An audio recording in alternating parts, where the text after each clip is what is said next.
They never imagined their new life in Canada would end in blood.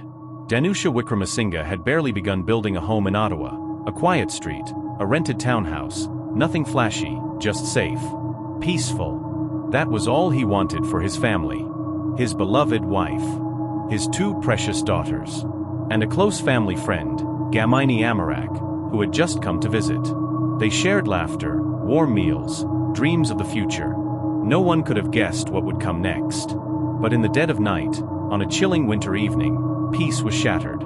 Neighbors later reported hearing nothing. No screams, no broken glass, just the humming quiet of suburbia.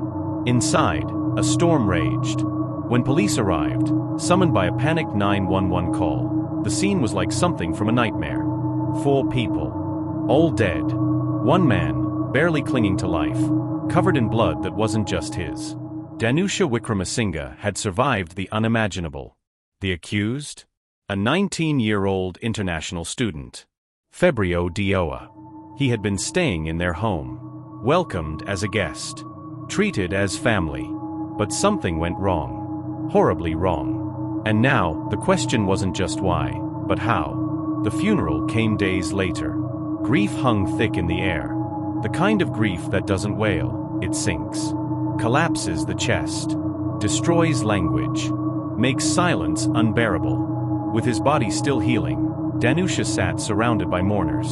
Eyes hollow. Face carved with a sorrow too deep for words. Loved ones from Sri Lanka couldn't make it to Canada, but their voices traveled oceans. Audio recordings from Gamini's wife and daughter were played during the service. Their pain echoed off the church walls. They had been robbed of a husband, a father, a lifeline. Across continents, hearts shattered. But what happened next, the response from the community, was something no one could have predicted. Ottawa's Sri Lankan community gathered with a strength that moved even strangers to tears. Preachers from different religions stood together. They prayed over the bodies. They prayed for the survivor. And they prayed for peace, despite how impossible that felt. Dignitaries from all levels of government stood in that room. Not as politicians. Not as officials. Just as human beings, grieving a tragedy that made no sense. They offered words, condolences, presence. But perhaps the most powerful moment came not from any speech, but from Danusha himself. From his hospital bed, weak and bandaged, he thanked the first responders. He praised the hospital staff. He mourned the loss of his family, of his friend. And then, with the kind of grace that stops hearts mid-beat, he offered compassion. To the accused killer. He didn't scream for justice. He didn't curse the man who had destroyed his world. Instead, he chose the unthinkable, empathy. He was just a boy, Danusha told those who visited him. I don't know what he was going through. Visitors wept openly. A Buddhist monk simply placed his hand on Danusha's shoulder. No words. Just presence. That's all there was left to give. But the community refused to let him grieve alone. The very next day, a GoFundMe page was launched. Goal: $200,000. Purpose: to support Danusha and the families of those killed, both in Canada and back home in Sri Lanka. The Buddhist Congress of Canada stepped in. Ottawa's temples organized volunteers. And by March 11th, just days after the tragedy, more than $162,000 had already been raised. From over 1,000 people. One of them was Anoli Fernando. She didn't know the family. She didn't know their names. But when her mother called to tell her about a family friend's in-laws caught in a horrible murder, she couldn't look away. It hit close to home, she said, her voice trembling. She donated $11,000. Not because she had to, but because it felt right. Because pain has no borders. Because grief somehow feels familiar, no matter where you're from. And yet, while the community poured love into the void, the mystery around the accused killer only grew darker. No friends came forward. No classmates. No one from his home country. His parents refused to speak to media. His background was a blank page. As if he had appeared out of nowhere. As if he had been dropped from the sky just to deliver this horror. The silence around him was deafening. People began to wonder, how could someone so young kill not one, but 4 people? 2 of them children. Babies. What pushed him? What snapped? Some whispered it might be mental illness. Others speculated darker motives. But nothing has been confirmed. And the lack of answers only deepened the community's unease. There are murmurs now, concerns that this case will cast shadows over other international students, that the tragedy will be used as a reason for new restrictions, that innocent people will pay for one boy's madness. But through it all, one truth remains unshaken. Even in the face of horror, Ottawa's community chose love. They chose support over suspicion, compassion over anger, togetherness over blame. Danusha Wickramasinghe lost everything, but he didn't lose everyone. He has a city behind him, a people behind him, a world now watching. And we're not done. The trial is still to come. The mystery remains unsolved. And the hearts left behind are still bleeding. But so long as we remember, so long as we tell these stories, so long as we care, they are not forgotten. If this story moved you, if you're still reading with a lump in your throat and tears in your eyes, please take a moment to subscribe. Hit that notification bell. Like this post. Share your thoughts in the comments. We'll be following the case as it unfolds. Until then, hug your loved ones. Hold them a little closer tonight. Because some families never get that chance again. The blood hadn't even dried when the questions started spinning. Who was Febrio Dioa? The boy no one knew. The boy who left no digital footprints. The boy who sat at their dinner table, smiled at their children, laughed with Gamini, and then just days later, wiped them off the face of the earth. He was 19. A student. An international student, like thousands of others. A visitor. A guest. But not just any guest. He had been invited into a home that treated him like family. Like a son. That home trusted him. Fed him. Gave him shelter. And he repaid them in slaughter. The charges came swiftly, 4 counts of first-degree murder. The court documents revealed no emotion. No statement of motive. Nothing. Just a face. Blank. Cold. Unreadable. When his name was called in the courthouse, he barely moved. As if he were watching someone else's life unravel. Reporters crowded the steps outside. The community stood in silence. The only sound was the low hum of disbelief. What did he use? Why did he do it? Was he mentally ill? Possessed? Enraged? Theories came like tidal waves.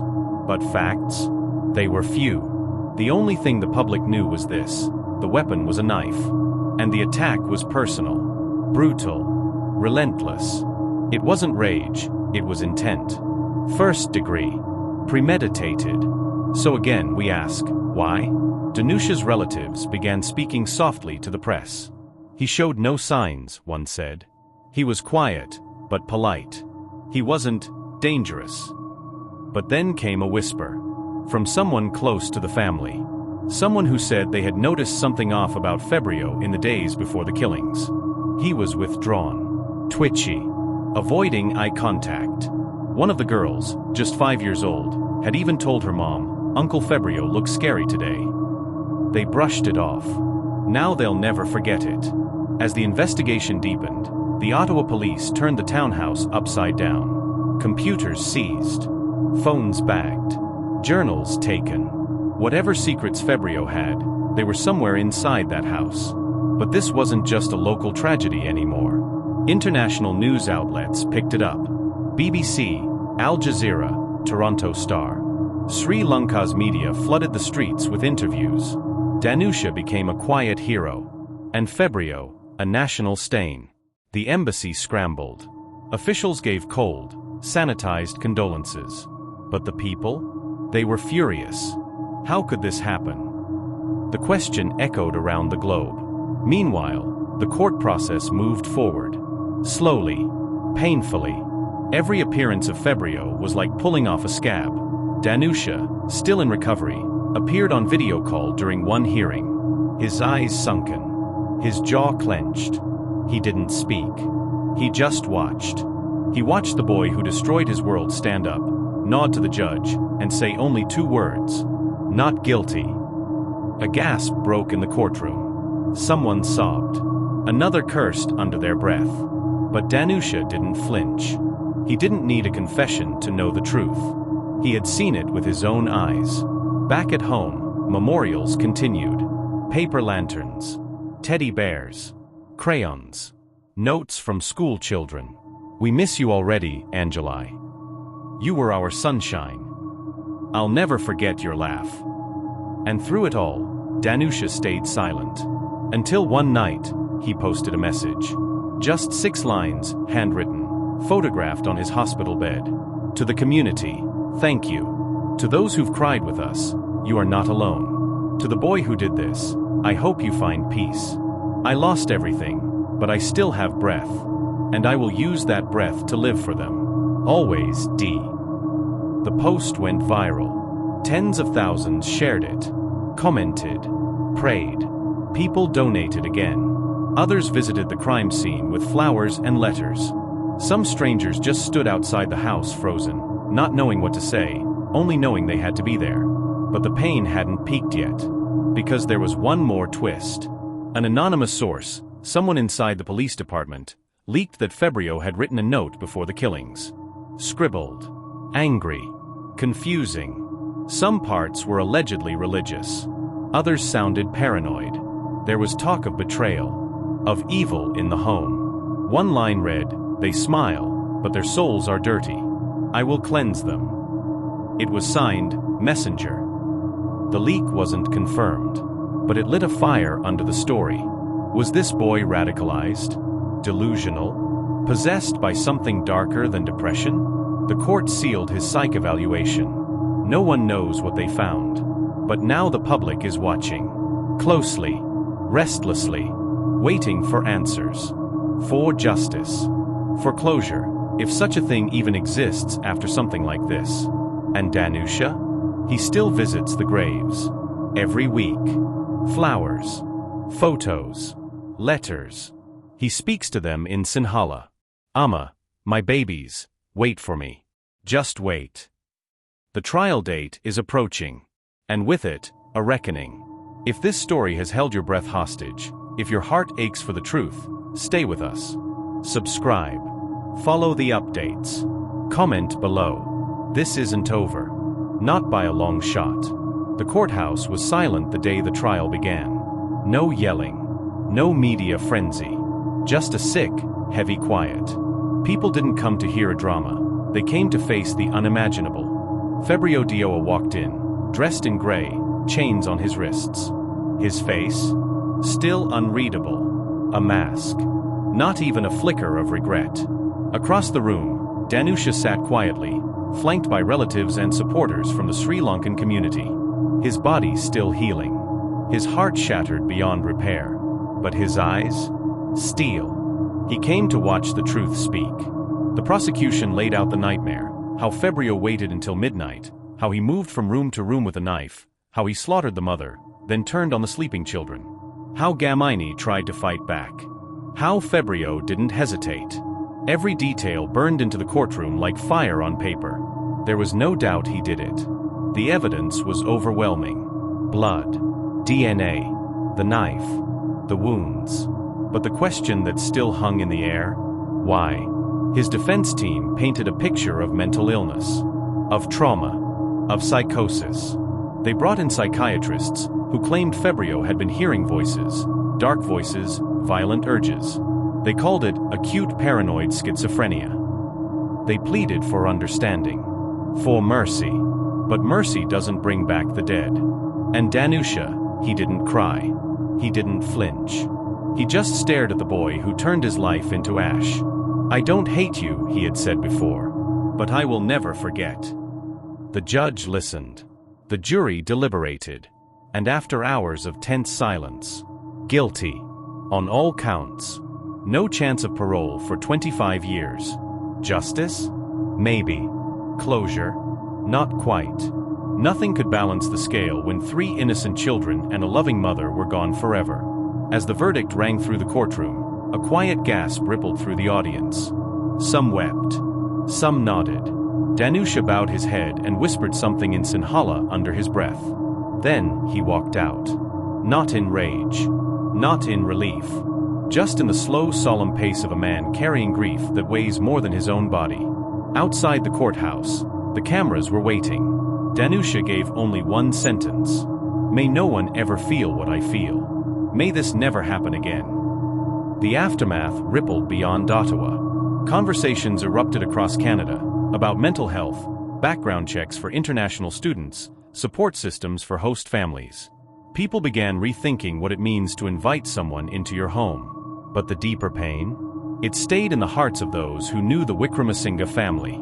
And even strangers, like Anoli Fernando, who had never met them but still gave her entire life savings just to help. That kind of compassion doesn't come from knowing. It comes from being human. Weeks after the sentencing, Danusha returned to the Buddhist temple. The monks greeted him with warmth. The community surrounded him like a living shield. One elder placed his hand on Danusha's shoulder and said, "You are not alone." At the altar, 4 candles were lit. One for Samantha, the light of the home. One for Gamini, the friend who died protecting. One for Anjali, 7, the dancer with dreams. One for Dia, 4, and Kavisha, 2 little stars that didn't get to shine long. And then Danusha lit the 5th. For the one who survived, he said quietly, so they live through me. He knelt, hands together, tears finally falling. Months have passed now, but the story still echoes. Because it's not just about murder. It's about loss, resilience, and the power of a community that rose in the face of horror to carry one broken man forward. Danusha Wickramasinghe will never be the same, but he is still standing. And that, in itself, is a kind of miracle. If this story gripped your heart, if you cried, if you asked why, 100 times while reading, you're not alone. Share your thoughts below. Send this to someone who still believes in humanity. And if you want more real stories that cut through the noise, stories that matter, that haunt, that heal, subscribe. Hit the bell. We'll tell them all. Because some stories deserve to be remembered. Forever.